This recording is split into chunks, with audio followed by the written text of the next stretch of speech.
Haleluya, puji Bapa Yahweh, Shalom. Haleluya.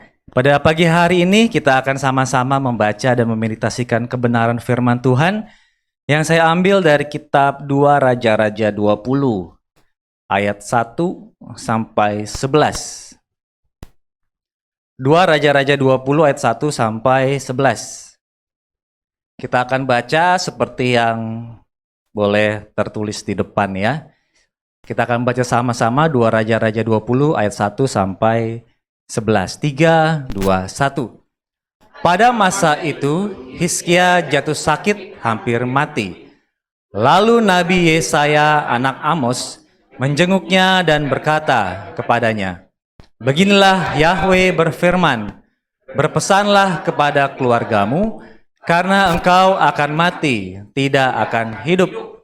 Lalu Hizkia memalingkan mukanya ke dinding dan berdoa kepada Yahweh dengan berkata, "Aku berdoa kepadamu ya Yahweh, ingatlah bagaimana aku telah hidup di hadapanmu dalam kebenaran dan dengan hati yang saleh, dan aku telah melakukan apa yang baik di matamu." Lalu menangislah Hizkia dengan tersedu-sedu.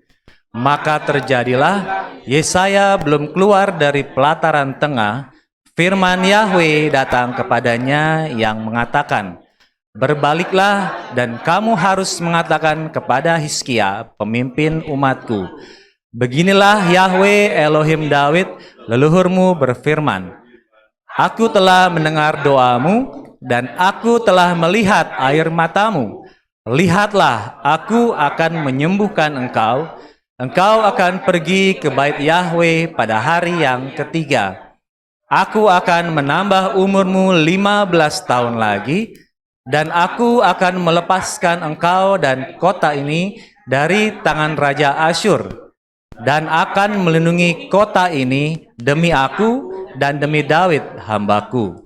Kemudian Yesaya berkata, "Ambillah sebuah kue ara." Lalu orang mengambilnya dan mengaruhnya pada bara itu, maka dia pun sembuh.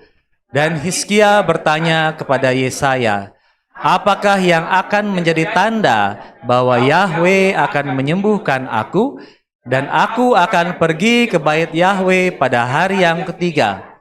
Lalu Yesaya menjawab, "Ini akan menjadi tanda bagimu dari Yahweh, bahwa Yahweh akan melakukan sesuatu yang telah Dia katakan. Apakah bayang-bayang itu akan maju 10 tapak atau mundur 10 tapak?" Hizkia berkata, "Itu perkara mudah bagi bayang-bayang itu untuk memanjang 10 tapak. Sebaliknya, biarlah bayang-bayang itu mundur ke belakang 10 tapak." Dan Nabi Yesaya berseru kepada Yahweh, maka dia membuat bayang-bayang itu mundur 10 tapak ke belakang melalui tapak bayang-bayang yang tunjuk pada penunjuk matahari buatan Ahaz. Amin. Puji Bapa Yahweh. Ada yang sedikit berbeda ya Bapak Ibu. Ayat ke-10. Ayat 10 saya akan baca yang ini ya. Yang ILT. Jawab Hizkia, "Sore hari ini." Enggak ada ya, sore hari ya.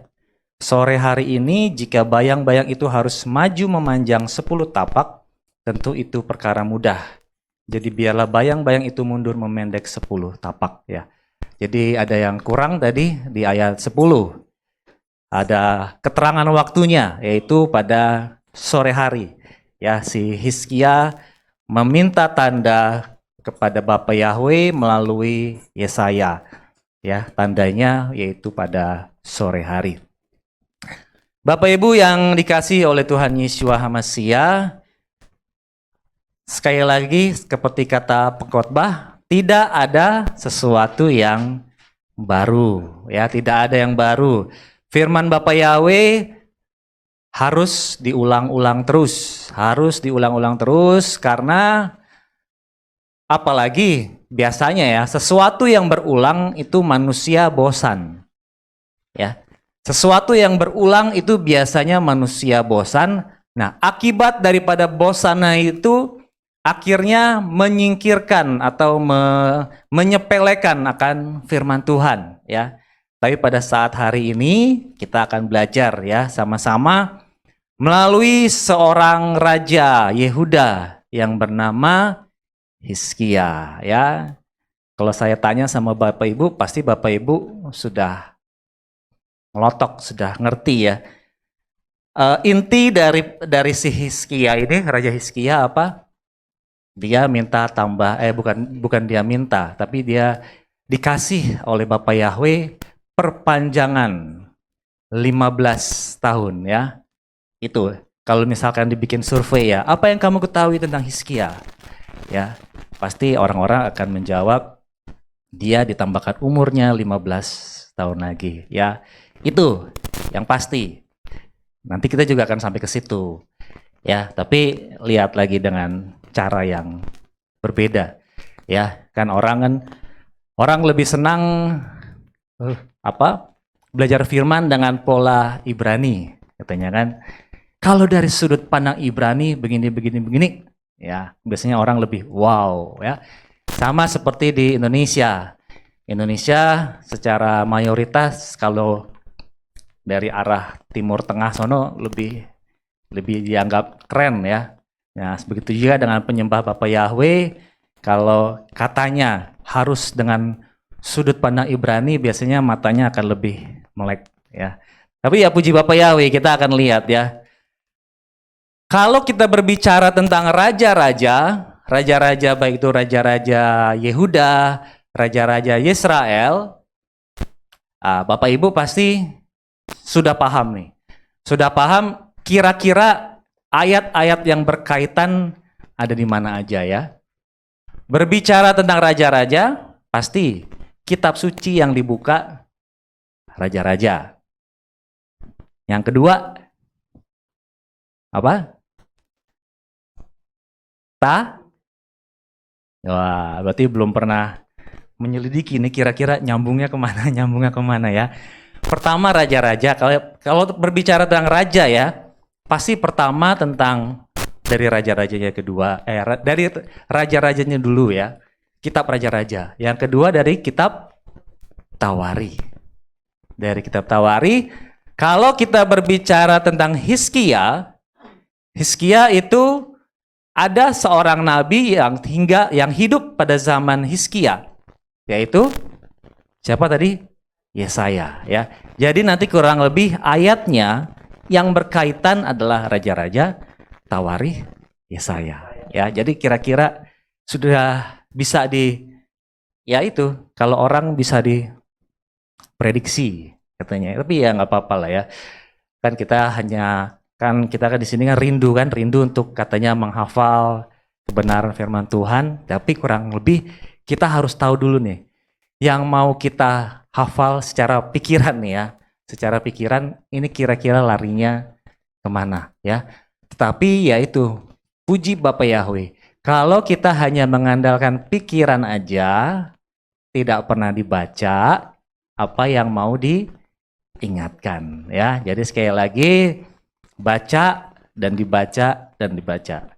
Dan satu hal lagi, membaca dari yang tertulis dengan membaca dari kitab suci dengan membaca dari handphone suci pasti beda ya. Karena saya ngalamin Bapak Ibu ya. Kalau misalkan dari kitab suci saya bisa ya, kalau secara manusia bisa ingat.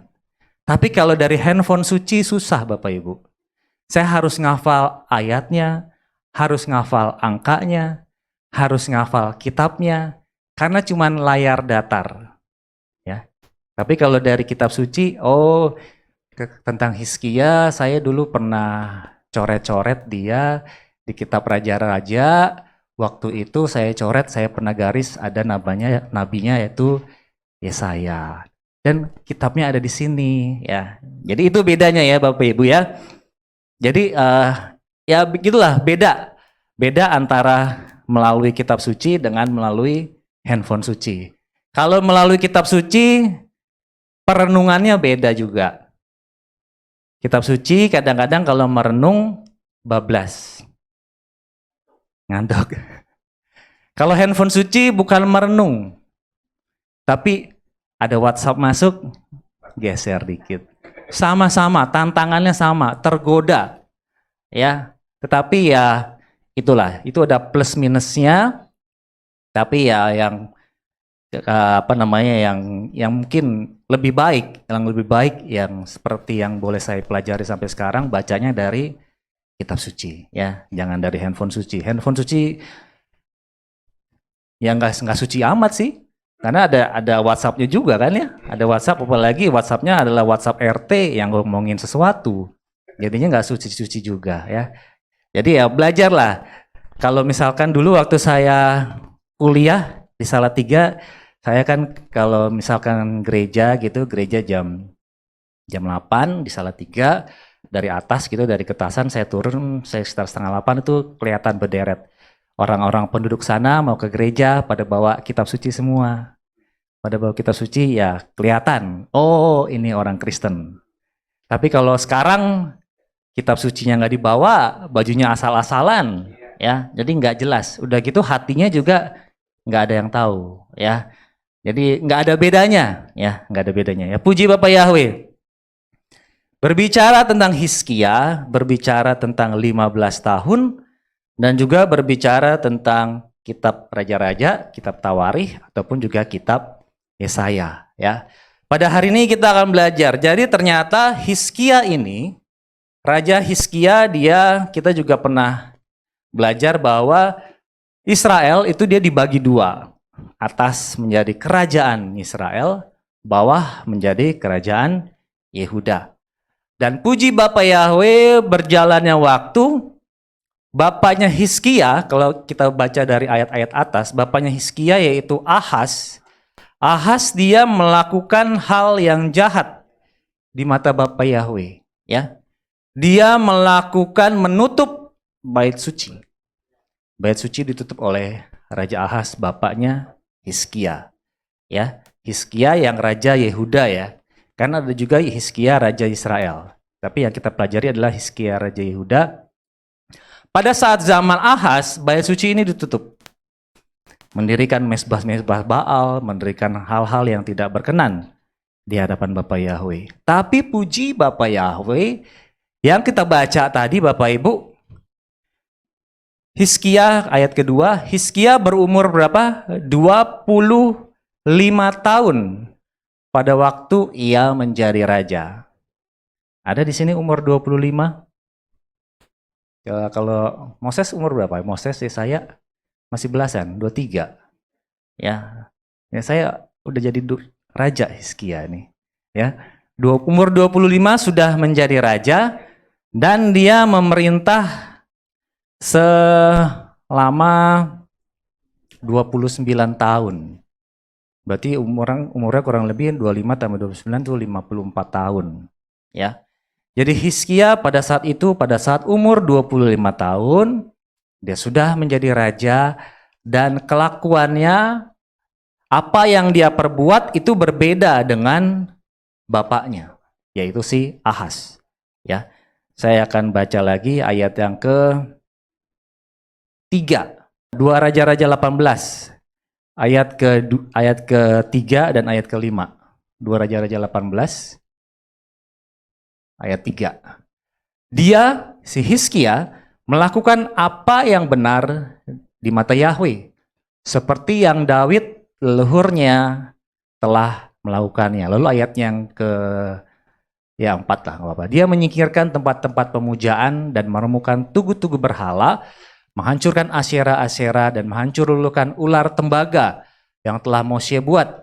Karena sampai masa itu memang Bani Israel masih membakar dupa baginya dan mereka menyebutnya apa? Nehustan, ya. Dia percaya, ya, si Hizkia percaya kepada Yahweh Elohim Israel dan mengikutinya. Tidak ada seorang pun yang seperti dia di antara semua raja Yehuda atau para pendahulunya. Di saat umurnya masih muda belia, sudah menjadi raja, dia memulihkan bait suci. Ya, jadi bait suci yang tadinya sudah didirikan dengan apa tadi? Asyera-asyera, Baal-Baal dijadiin satu, ya. Tapi pada saat zaman Hizkia itu dipulihkan, dibersihkan, dihancurkan. Ya, dihancurkan. Bahkan di antara semua raja Yehuda dan para pendahulunya tidak ada seorang pun seperti dia, ya. Jadi ini luar biasa sekali apa yang telah dilakukan oleh si Hizkia, ya. Hizkia dengan segala kelemahannya, nanti kita akan melihat kelemahannya Hizkia itu apa sih, ya. Tapi kita akan melihat dulu keberhasilan Hizkia, ya. Coba 2 Tawarikh 32. 2 Tawarikh 32 ayatnya yang ke-27. Dari awal ini nanti kita akan melihat kehancuran Hizkia karena apa. 2 Tawarikh 32 ayat 27. Hizkia memiliki banyak kekayaan dan kehormatan, dan dia memiliki sangat banyak harta benda dari perak untuk dirinya, dan dari emas, dan dari batu permata, dan rempah-rempah, dan perisai, dan semua bejana yang indah. Juga tempat perbekalan. Wah, dia mempunyai tempat berbekalan untuk hasil gandum, untuk anggur dan minyak, dan kandang-kandang untuk berbagai jenis hewan besar, dan kandang-kandang untuk kawanan kambing domba. Dia membuat kota-kota bagi dirinya, ya. Kalau sekarang mungkin dia sedang pembangunannya jor-joran, ya. Dia membuat kota-kota bagi dirinya serta memiliki kambing domba dan lembu dalam kelimpahan. Karena Elohim telah memberikan kepadanya sangat banyak kekayaan. Hizkia ini juga telah membendung aliran Gihon di atas dan menyalurkannya ke bawah. Apa ini berarti? Irigasi, ya. Ke sebelah barat kota Daud, dan Hizkia berhasil dalam segala pekerjaannya, ya. Segala sesuatu yang telah Hizkia kerjakan telah Bapa Yahweh buat berhasil, ya. Ini sebagai prolog dulu, ya, sebagai pengenalan. Segala sesuatu yang dikerjakan oleh Hizkia Tuhan buat atau Bapa Yahweh buat berhasil, ya. Di antara semua itu, dari umurnya yang masih muda, ya, 25. Kalau sekarang mungkin umur 25 harus melalui MK dulu, ya Bapak Ibu, ya. Harus melalui MK supaya di undang-undangnya dirubah dari 30 jadi 25. Tapi pada saat itu ini adalah kerajaan. Ini adalah kerajaan, jadi sistemnya apa namanya? Turun temurun, ya. Turun temurun, dinasti, ya, dinasti. Dan puji Bapa Yahweh, di umur yang masih muda Bapa Yahweh membuat Hizkia ini berhasil. Nah, keberhasilannya ini ternyata mengundang para lawan-lawannya untuk merebut Yehuda, ya, merebut Yehuda. Dan yang ini yang mungkin saya dalam bayangan saya, ya, kita kan sedang belajar tentang bait suci, tentang tabernakel. Dalam bayangan saya, mungkin orang-orang yang ada di luar Israel pada saat itu, mengapa mereka sangat tertarik untuk menyerbu, khususnya menguasai bait suci atau tabernakel, karena emas. Mungkin, ya. Karena kan bait suci kan semua kan disalut dengan emas, kan, semua peralatan. Oleh karena itu, pada saat penyerangan tersebut, akhirnya barang-barang tersebut dicuriin, diambilin, ya. Dan puji Bapa Yahweh, pada saat itu ada suatu kerajaan yang besar yang bernama Kerajaan Asyur. Kerajaan Asyur yang pada saat itu dia sebagai kerajaan yang pada saat itu menguasai dunia, ya. Asyur berusaha untuk menaklukkan Yehuda melalui rajanya yang bernama Sanherib, ya. Raja Sanherib dari Asyur, ya. Kalau Bapak Ibu ingat siapa? Yunus. Dia disuruh Bapak Yahweh pergi kemana? Niniwe. Pergi ke Niniwe. Niniwe itu adalah Ibu kotanya Asyur, ya. Jadi Asyur pada saat itu statusnya sebagai penjajah. Asyur sebagai penjajah, tapi Bapak Yahweh memerintahkan Yunus untuk pergi memberitakan firman kepada rakyat-rakyat yang ada di ibu kotanya penjajah. Ya. Ada gambaran Bapak Ibu ya. Niniwe adalah ibu kota Asyur. Yunus disuruh Bapak Yahweh memberitakan firman ke Niniwe. Oleh karena itu pada saat itu Yunus menolak karena Niniwe adalah ibu kota penjajah, ibu kota Asyur. Ya. Jadi pada saat itu, pada saat zaman Hizkia ini, si Sanherib dia mau menyerbu Yehuda. Dan menyerbunya ini dengan apa ya? Dengan hujatan-hujatan ya. Dengan hujatan-hujatan kalau kita lihat di sini si Raja Asyur ini, si Sanherib ini dia merendahkan Bapak Yahweh. Ya, merendahkan Bapak Yahweh ya. Coba kita baca. Si Sanherib ini dia meluncurkan surat dan dia merendahkan Bapak Yahweh, dan melalui suratnya itu dia meminta supaya orang-orang Yehuda ini pergi atau juga menjauhi Bapak Yahweh. Ya, coba kita lihat 2 Raja-Raja 19 ayat 14. 2 Raja-Raja 19 ayat 14 sampai 19. Dan Hizkia menerima surat itu dari tangan para utusan ya. Jadi Hizkia menerima surat dari Raja Asyur melalui para utusan lalu membacanya dan dia pergi ke Bait Yahweh. Dan Hizkia membentangkan surat itu di hadapan Yahweh. Ada masalah melalui surat yang tertulis si Sanherib ini akan menyerang Asyur. Dia bawa kepada Bapak Yahweh. Dia membentangkan surat itu di hadapan Yahweh. Kemudian Hizkia berdoa di hadapan Yahweh dan berkata, "Ya Yahweh Elohim Israel yang bertahta di atas para kerub, hanya Engkau sendirilah Elohim bagi semua kerajaan di bumi. Engkau menjadikan langit dan bumi." Ya, dia datang kepada Bapak Yahweh dengan puji-pujian, dengan penyembahan. Baru dia menaikkan doanya. "Ya Yahweh, sendengkanlah telingamu dan dengarlah. Ya Yahweh, bukalah matamu dan lihatlah. Dengarlah perkataan Sanherib yang telah dia kirimkan untuk mencela Elohim yang hidup." Ya. Jadi Bapak Yahweh dicela oleh Sanherib, dia membawa celaan itu kepada Bapak Yahweh. Dia ngadu sama Bapak Yahweh. "Sungguh ya Yahweh, raja-raja Asyur telah memusnahkan bangsa-bangsa dan negeri-negeri mereka dan menaruh para ilah mereka ke dalam api karena mereka bukanlah Elohim, hanya buatan tangan manusia, kayu dan batu, dan telah membinasakannya." Ya. Jadi kurang lebih pada saat itu Sanherib dia merendahkan Bapak Yahweh melalui orang-orang Yehuda di sana. "Ngapain kamu menyembah kepada Bapak Yahweh? Aku punya Elohim sendiri ini." Jadi si Asyur, si Sanherib, dia memperkenalkan Elohimnya sendiri. "Aku punya Elohim, aku punya Tuhan, aku punya ilah yang lebih berkuasa daripada Bapak Yahweh." Itu kata si Sanherib.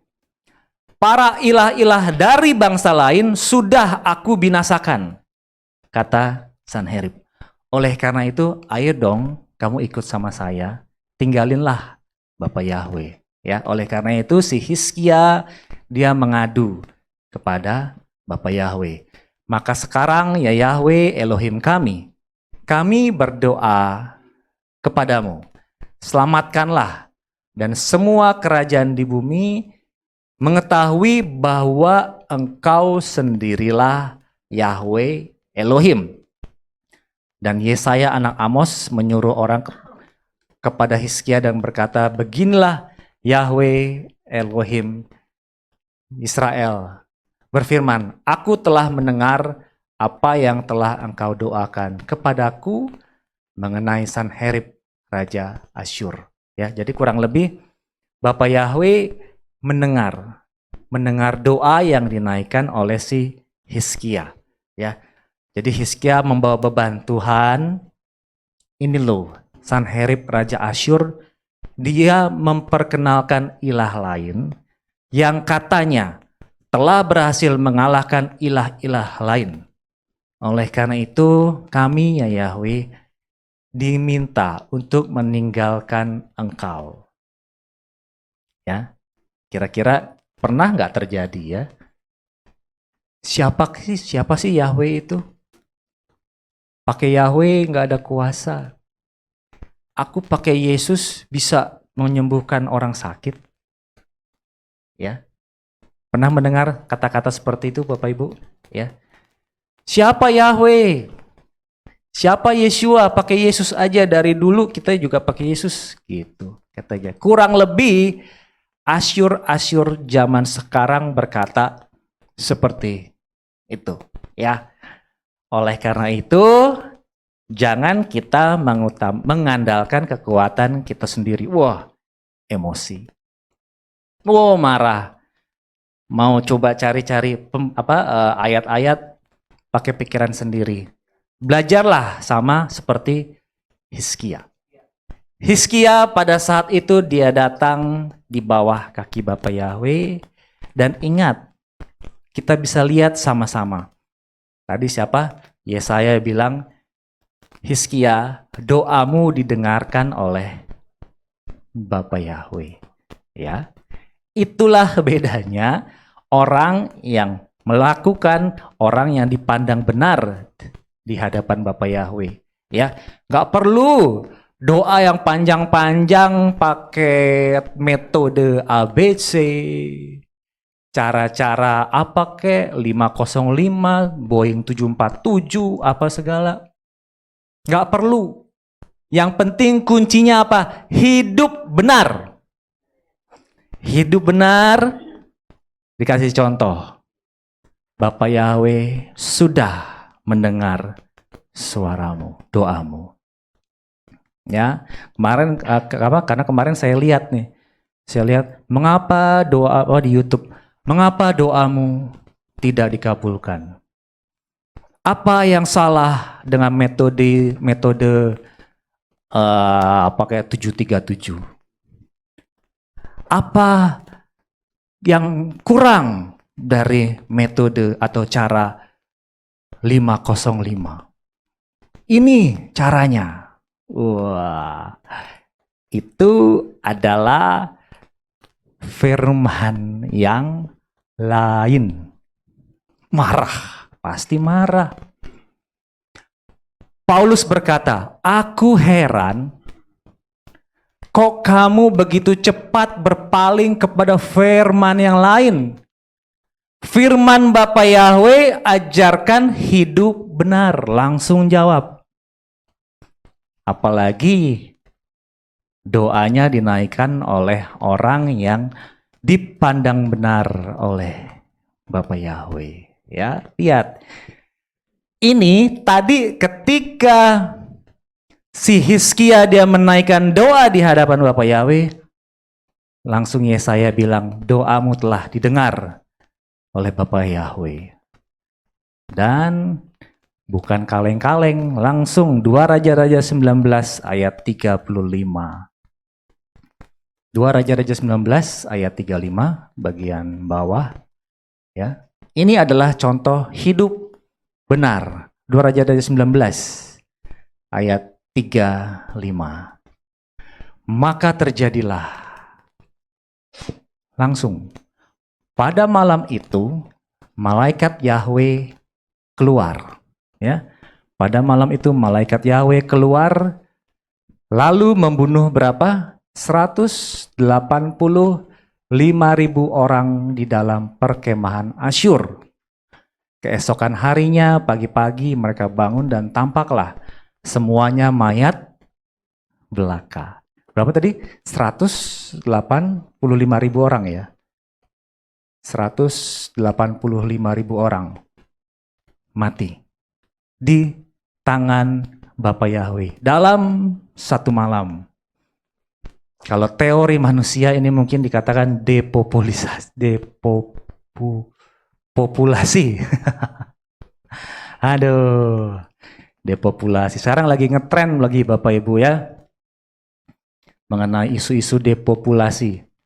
Ya, mengenai apa? Nah, teori konspirasi lagi Bapak Ibu ya. Mengenai firman Tuhan mencatat konspirasi terbesar adalah ketika manusia mau mendirikan Menara Babel. Ya, ketika mau mendirikan Menara Babel, manusia berkonspirasi. Ayo, kita mau seperti Elohim. Langsung pada saat itu juga Bapak Yahweh babat. Digagalkan. Pada saat itu juga, ya. Lihat, pada saat itu juga Bapak Yahweh bisa menggagalkan apa yang telah direncanakan oleh manusia, ya. Jadi nggak usah takut dengan depopulasi apalah segala, ya. Tapi yang kita percaya caranya adalah hidup benar seperti yang dicontohkan oleh Raja Hizkia. Dalam satu malam Bapak Yahweh bertindak, ya, langsung 185.000 orang dimusnahkan oleh malaikat Yahweh. Ya, kalau kita sekarang mungkin belum pernah melihat, kita mungkin belum pernah mendengar di televisi hal seperti ini, ya, karena mungkin pada saat ini, ya, orang Israel mereka belum berseru kepada Bapak Yahweh, ya, beda kan? Peperangan yang dihadapi orang Israel saat ini, mereka berperang dengan menggunakan pikiran, otak, dengan menggunakan teknologi. Memang keren. Tetapi peperangan yang dilakukan oleh apabila umat Israel atau orang Yehuda, Raja Yehuda, yaitu Hizkia, dia berdoa kepada Bapa Yahweh, hasilnya dalam satu malam 185.000 orang mati. Ya, jadi itu bedanya Bapak Ibu ya. Peperangan di zaman sekarang yang mungkin mereka belum mengenal, mereka melupakan akan nama Bapa Yahweh, ya perjuangan secara fisik. Tapi apabila sudah mengenal dan berharap kepada Bapa Yahweh, lihat bedanya, langsung 185.000 orang mati. Oleh karena itu kan yang didoakan oleh si Hizkia kan, supaya apa? Supaya orang-orang bisa melihat bahwa Yahweh Elohim kami adalah Elohim yang hidup, bukan seperti ilah yang disembah oleh Raja Asyur atau si Sanherib tersebut. Ya, semua bisa dikalahkan dalam satu malam oleh Bapak Yahweh ya. Itu adalah hal yang positif dari si Hizkia. Lalu kita belajar lagi Bapak Ibu. Kita belajar lagi, kita mulai berkembang lagi. Pada saat itu Hizkia akhirnya jatuh sakit. Ya, Hizkia jatuh sakit tadi yang seperti yang kita baca ada bara ya. Ada bara lalu dikasih kue ara. Saya nggak tahu jenis penyakitnya apa kalau di zaman sekarang ya. Cuman pada saat itu adalah mungkin penyakit yang sudah sangat-sangat kronis. Ya, sudah sangat kronis. Oleh karena itu sudah tidak ada harapan dalam kesembuhannya. Ya, oleh karena itu akhirnya apa? Hizkia memalingkan pada saat itu Bapak Yahweh, tadi kan kita baca, kita coba ulang lagi dalam ayatnya yang ke 1 dan 2 Raja-Raja 20 tadi, ayat 1 dan 2. Pada masa itu Hizkia jatuh sakit hampir mati. Lalu Nabi Yesaya, anak Amos, menjenguk dan dia berkata kepadanya, beginilah Yahweh berfirman, berpesanlah kepada keluargamu, karena engkau akan mati, tidak akan hidup. Ya, disuruh bikin wasiat, ya, berpesan kepada keluarga, ya, karena engkau akan mati, tidak akan hidup. Apa yang akan kita lakukan kalau Bapak Yahweh memang benar mengatakan seperti itu? Engkau akan mati, tidak akan hidup. Pada saat itu kira-kira umurnya masih berapa itu? Berarti kan tadi kan 29 tambah dia berkuasa 54 tahun. 25 tahun. Dia mulai jadi raja 25, lalu berkuasa 29 tahun. Berarti umur 54. Dikurangin 15. 54 kurang 15, 39. Jadi kurang lebih pada saat itu umur Hizkia 39 tahun. Mati muda mungkin pikirnya ya. Oh Tuhan, ya, saya umur 41. Kalau umur 39 pada saat itu, ya wajarlah engkau akan mati. Udah gitu yang ngomong langsung lagi Bapak Yahweh berfirman, ya, wah ya sudahlah, matilah mungkin pikirnya gitu ya. Tapi di sini kita lihat ada perjuangan-perjuangan yang dilakukan oleh Hizkia, ya. Ayat kedua, lalu Hizkia memalingkan mukanya ke dinding dan berdoa kepada Yahweh dengan berkata, ya, aku berdoa kepadamu ya Yahweh, ingatlah bagaimana aku telah hidup di hadapanmu dalam kebenaran dan dengan hati yang saleh, dan aku telah melakukan apa yang baik di matamu. Ya, ini dinaikin dulu Tuhan, aku sudah melakukan ini, aku sudah melakukan itu. Lalu bawahnya lagi, lalu menangislah Hizkia dengan terseduh-seduh. Ya, kita waktu itu pernah belajar Bapak Ibu yang terakhir tentang siapa? Lazarus. Lazarus juga dibangkitkan dari kematian. Nah sekarang si Hizkia juga, dia masih hidup, tapi dia berdoa memohon kepada Bapak Yahweh, Tuhan, aku kan sudah hidup dengan benar di hadapanmu. Aku berdoa supaya mungkin supaya umurku tetap berlanjut, ya, umurnya supaya tetap dilanjutkan oleh Bapak Yahweh. Dan intinya apa? Dia menangis dengan terseduh-seduh, ya. Waktu itu pada saat si Lazarus, Maria, dia datang duduk bersujud di bawah kaki Bapak Yahweh, dia meminta kepada Bapak Yahweh. Lalu sekarang si Hizkia ini, dia juga tunduk di bawah kaki Bapak Yahweh, dia juga tunduk di hadapan Bapak Yahweh dan dia menangis dengan terseduh-seduh, ya. Mungkin kita jarang nih berdoa sampai menangis di hadapan Bapak Yahweh, ya. Tapi sekali lagi lihat, orang yang benar di hadapan Bapak Yahweh, doa orang yang dibenarkan apabila dijalankan besar kuasanya. Ini contohnya nih. Tadi kan Tadi yang pertama doa si Hizkia terhadap Raja Asyur atau Sanherib. Langsung pada saat itu juga dijawab oleh Bapak Yahweh. Dan sekarang doa yang kedua, dia datang juga kepada Bapak Yahweh, maka terjadilah. Yesaya belum keluar dari pelataran tengah. Kira-kira ini nggak nunggu sampai satu malam seperti yang peperangan tadi sebelumnya. Ini mungkin dalam hitungan detik, dalam hitungannya nggak lama. Yesaya belum keluar dari pelataran tengah, firman Yahweh datang kepadanya yang mengatakan, berbalik dan kamu harus mengatakan kepada Hizkia, pemimpin umatku, beginilah Yahweh Elohim Daud leluhurmu berfirman, aku telah mendengar doa dan aku telah melihat air mata. Ya, lihatlah, aku akan menyembuhkan engkau. Engkau akan pergi ke bait Yahweh pada hari yang ketiga, ya. Dan selanjutnya, ya. Doa yang dinaikkan dengan sungguh-sungguh, doa yang dinaikkan dengan tangisan yang terseduh-seduh, bukan tangisan air mata buaya, ya, bukan dengan tangisan yang supaya kelihatan dilihat orang, tetapi dengan tangisan yang memang benar-benar pasrah kepada Bapa Yahweh. Ya, pasrah. Apalagi ini kan berbicara tentang nyawa, berbicara tentang kehidupan.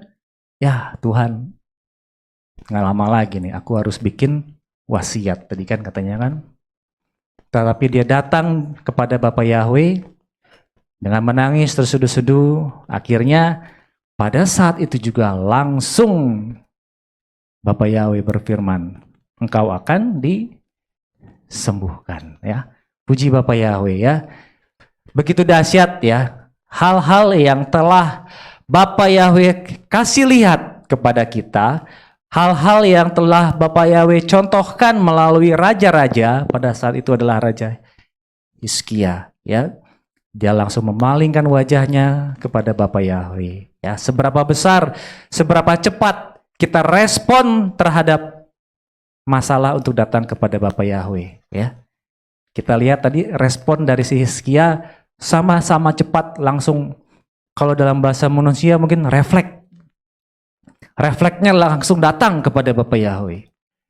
Pokoknya ada apa-apa ujung-ujungnya Bapa Yahweh, ujung-ujungnya langsung kontak Bapa Yahweh. Itu yang ditunjukkan oleh Hizkia. Oleh karena itu segala sesuatu apa yang dikerjakannya boleh Tuhan buat berhasil ya. Oleh karena itu pada saat itu langsung Bapa Yahweh bilang engkau akan disembuhkan. Bahkan Bapa Yahweh akan menambahkan umurnya berapa? 15 tahun. Ya. Seperti yang tadi saya bilang bahwa Bapak Ibu pasti tahu ujung-ujungnya cerita daripada Hizkia ini adalah 15 tahun diperpanjang umurnya oleh Bapak Yahweh. Dan kalau nggak salah dulu Opa juga ditambah 15 tahun Pak ya. Ya, jadi saya dalam hati berpikir Bapak Ibu, 15, apa sih 15? Apa istimewanya 15? Ya, kok ditambah kan kalau bisa dibilang kan 15 kan tanggung Bapak Ibu ya. Kenapa nggak 10, 20, 40 gitu ya, kan biar angkanya bagus gitu ya. Ini kok 15? Ya, coba kita lihat. Kalau sekarang tahun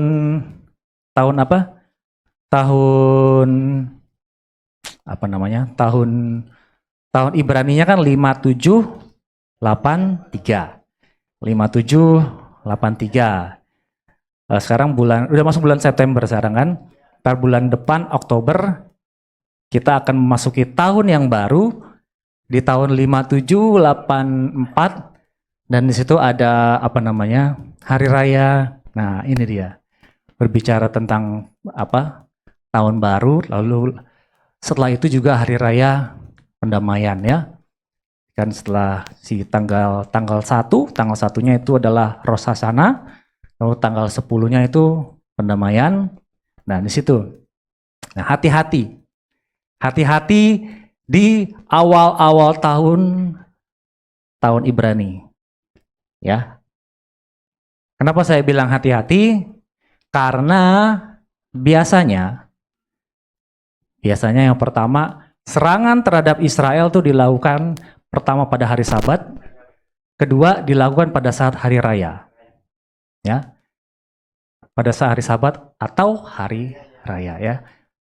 Kemarin pada saat tanggal 7 Oktober itu pada saat hari raya. Lalu tahun 67 juga pada saat hari raya. Itu yang jadi setan juga tahu. Setan tahu hari-hari raya yang diperintahkan oleh Bapa Yahweh, bahkan Sabat pun harus dikuduskan, setan tahu. Tapi orang Kristen tidak mau tahu. Ya. Orang yang menamakan diri orang Kristen nggak mau tahu. Yang taunya hari raya cuma Paskah, Natal, sama sebagian mungkin Pentakosta. Tapi hari raya, coba lihat, perhatikan.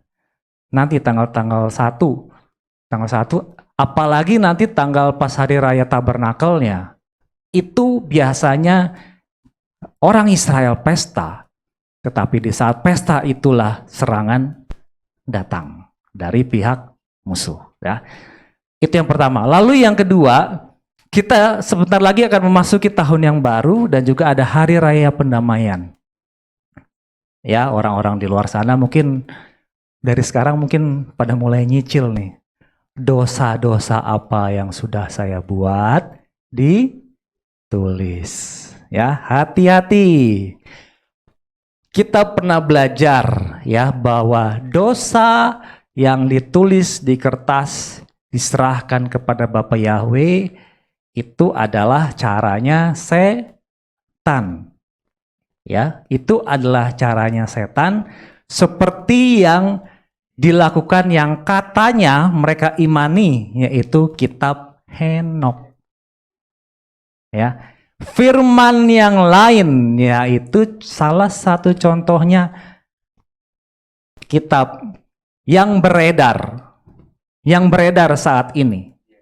Kitab Yasar, kedua kitab Henokh. Itu adalah firman yang lain. Kenapa saya bilang firman yang lain? Kita pernah belajar Bapak Ibu, pada saat Abraham dia meninggalkan Ur Kasdim, di Torah umurnya 75. Di kitab Yasar yang beredar, sekali lagi, yang beredar, bukan kitab Yasarnya yang salah. Karena kitab Yasar atau kitab orang jujur itu ada tertulis. Tetapi yang beredar itu yang salah. Dalam kitab Yasar, umur Abraham ketika keluar dari Ur Kasdim adalah 50 tahun. Dan umurnya naik turun. Di ayat sekian, misalkan ayat 2, misalkan umurnya 50, nanti di ayat ketiga, kok umurnya Abraham jadi turun jadi 48. Setelah itu naik lagi, naik turun, tidak konsisten. Itu adalah salah satu firman yang lain yang pernah saya bukakan juga di sini ya. Lalu yang kedua, kitab Henokh juga itu adalah yang beredar sekarang ya. Itu adalah salah satu contoh firman yang lain ya. Kenapa? Karena yang dijelaskan tentang setan dan bagaimana cara usaha setan untuk minta ampun kepada Bapa Yahweh ya. Nggak usah saya jelaskan lagi karena dulu sudah pernah saya jelaskan ya. Sesuai dengan apa itu? Galatia 3 ya. Galatia 1 ayat ke-6. Ini juga salah satu contoh yang dibawa oleh Hizkia kepada Bapa Yahweh karena serangan dari si Sanherib atau Raja Asyur.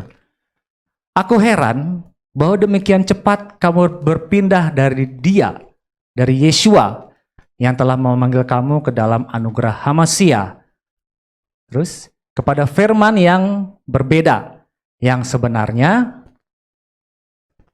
tidak ada yang lain selain adanya beberapa orang ya. Tadi kan orang Asyur, adanya beberapa orang yang menggelisahkan kamu dan bermaksud memutarbalikan.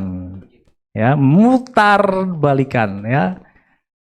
Tadi umur si Abraham di Torah 75, di kitab Yasar umurnya 50 ya. Jadi ya itu kembali tadi ke siapa? Ke Hizkia tadi Bapak Ibu ya. Gematria ya mengenai 15. Sarang tahun 5783 yang kita ambil 2 angka di belakang yaitu 83. Ya. Coba gematrianya mana? 83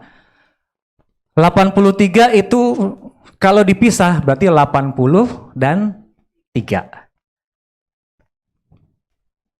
Coba 80 adalah P ya. Bapak Ibu lihat ini ya. P 80. Kalau 3 adalah Gimel. Oleh karena itu sekarang orang pernah menyatakan bahwa sekarang adalah tahun P Gimel. Asalnya dari situ. Sebentar lagi kita akan memasuki tahun 5784. Kalau 5784 berarti apa? 80-nya tadi apa? P. 4-nya apa? Bawah itu bawah. Nah, bawahnya apa? 4. Kiri. Dalet. Berarti sebentar lagi kita akan memasuki tahun P Dalet atau 5784. Nah, sekarang apa hubungannya dengan 15 tahun? 15 adalah kalau dipisah 10 dengan 5. Coba 10 sama 5 apa? 10 apa? Yod.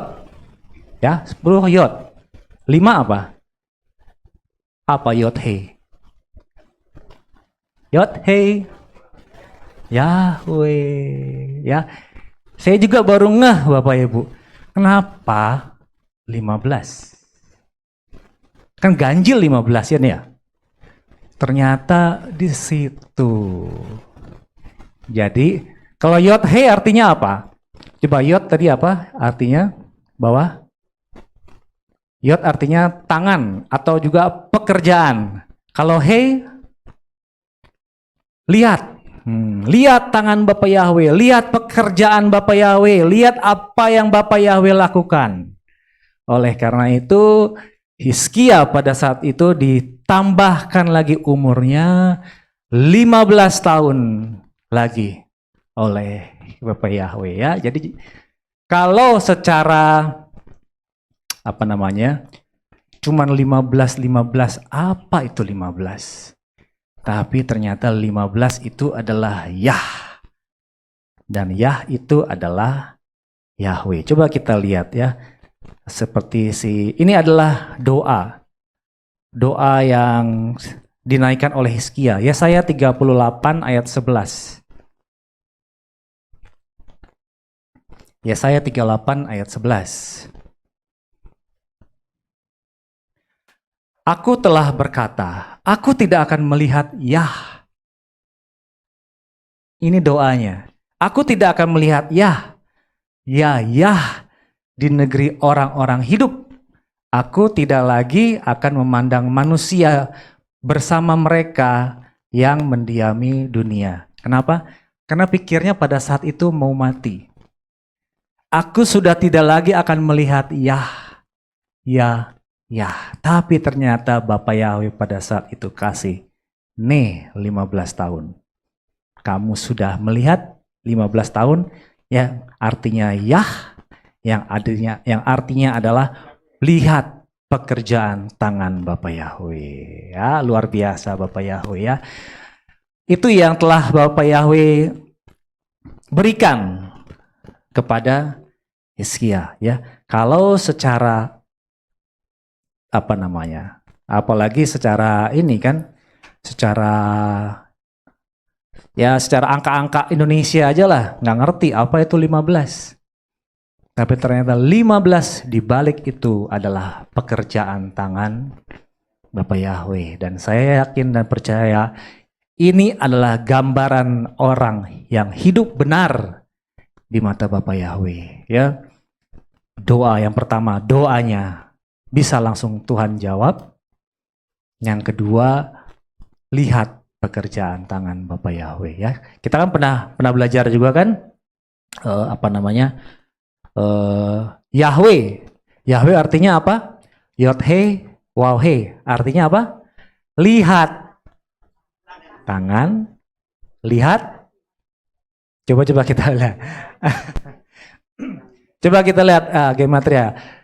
Yahweh tulisannya apa? Yod he, waw he. Yod tadi apa? Yod tangan, he itu lihat. Artinya apa? Tangan lihat. Lalu apa? Wow apa? Paku, ya, nail paku. Tangan lihat, paku lihat. Ya, jadi yod he wow he artinya tangan lihat, paku lihat. Dan itu terjadi oleh Yeshua HaMashiach. Ya, jadi kalau yang seperti yang tadi saya bilang kan orang kan senang dengan pakai pola Ibrani, ya. Di sini baru kelihatan. Lihat tangan, tangan lihat, paku lihat. Itu adalah pekerjaan yang dilakukan oleh Yeshua HaMashiach. Tapi ya, saya juga baru ngeh Bapak Ibu ya. Tangan lihat, paku lihat, berarti Yeshua disalib. Ya. Dulu saya pernah berpikir bahwa siapa namanya? Salib adalah lambang kutuk. Iya. Hah? Iya. Coba kita lihat ya, Galatia 3 ayat 13. Galatia 3 ayat 13. Perhatikan baik-baik. HaMashiach telah menebus kita dari kutuk Torah dengan telah menjadi kutuk demi kita. Sebab telah tertulis, terkutuklah setiap orang yang tergantung pada kayu salib. Ya, terkutuklah setiap orang yang tergantung pada kayu salib. Ini adalah perkataan yang diucapkan oleh Paulus. Dan Paulus ternyata dia tidak menolak Torah. Karena yang tertulis ini adalah Torah.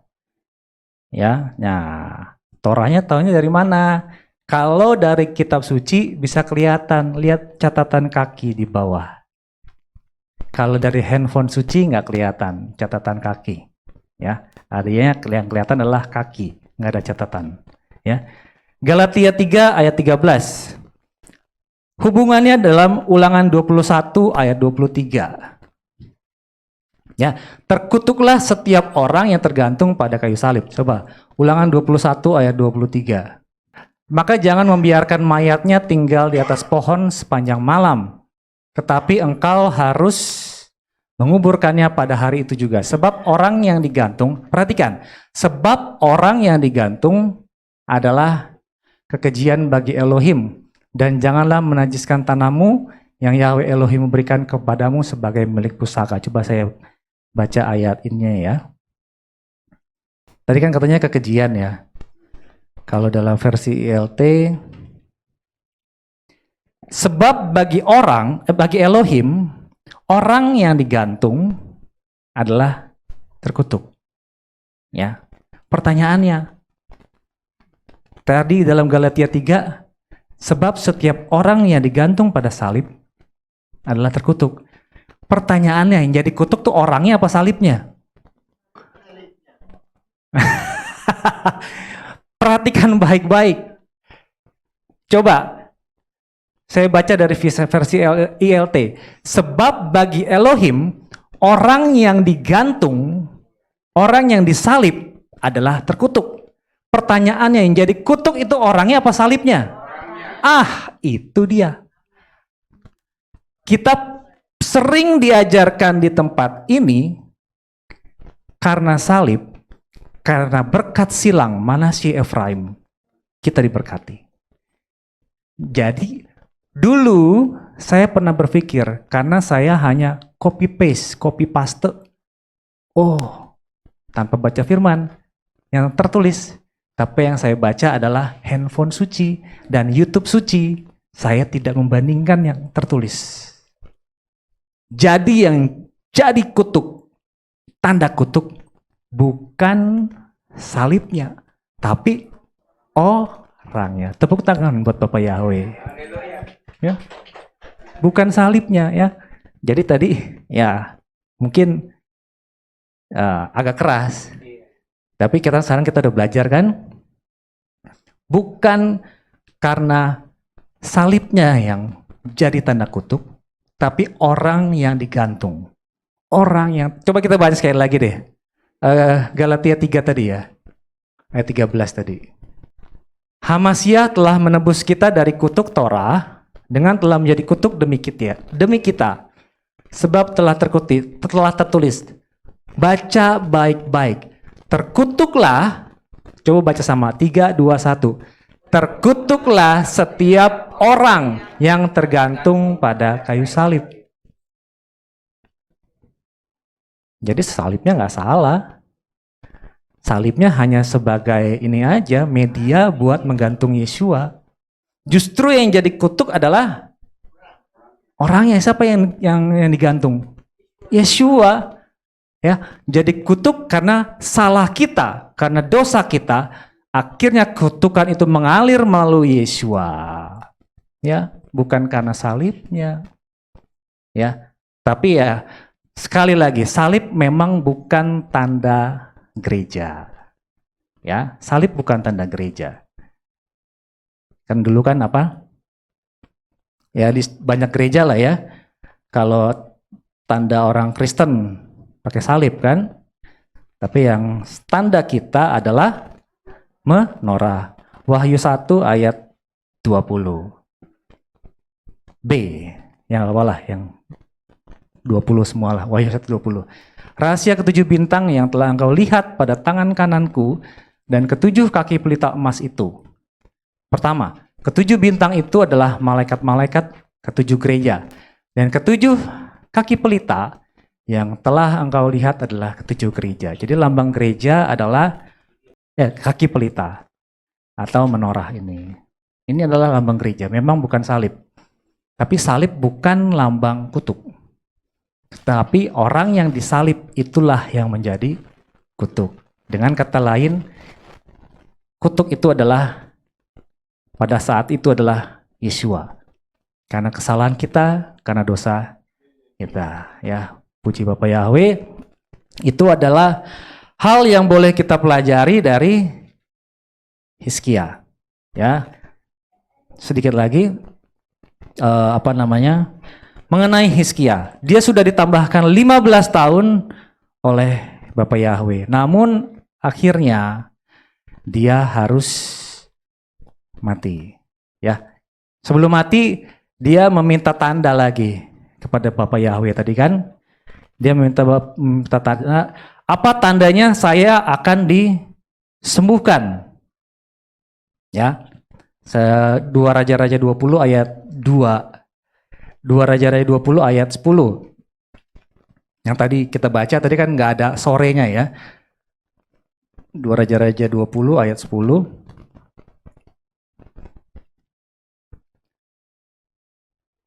Hizkia berkata, itu perkara mudah bagi bayang-bayang itu untuk memanjang 10 tapak pada sore hari. Sebaliknya, biarlah bayang-bayang itu mundur ke belakang 10 tapak memendek. Kalau dalam versi ILT ada sore hari, ada memendek. Ya, masuk. Jadi Bapak Ibu ini nggak nangkep nggak nih kira-kira? Kalau pada waktu saya SD, saya belajar. Kita kalau lagi di luar, bayangan kita yang paling pendek itu adalah pada saat jam 12 siang. Pada saat itu matahari paling dekat dengan kita. Oleh karena itu bayangan pendek. Secara teori manusia benar ya. Tapi bayangan akan memanjang ketika matahari mulai menjauh. Menjauhnya kapan? Bisa sore hari, bisa pagi hari. Oleh karena itu Hizkia bilang, perkara mudah kalau pada saat sore hari bayang-bayang pada tapak itu memanjang. Tapi di sini Hizkia minta dibalik. Coba Tuhan pada saat sore hari bayang-bayangnya memendek. Ya. Kalau bukan Bapa Yahweh yang bikin, ilah lain nggak bakal bisa. Ya, karena segala sesuatu diatur oleh Bapa Yahweh. Ya, saya nggak tahu kalau secara teori manusia dibikinnya seperti apa itu. Kok bisa bayangan, kok malah pada saat sore hari, pada saat matahari menjauh, kok dia malah mendek, harusnya memanjang. Tapi pada saat itu Bapa Yahweh bikin untuk menambah iman percaya Hizkia kepada Bapa Yahweh ya. Jadi Bapak Ibu yang dikasihi oleh Tuhan Yesus HaMasiah, firman demi firman telah kita terima sampai saat ini ya. Oleh karena itu pengulangan firman harus terus dilakukan.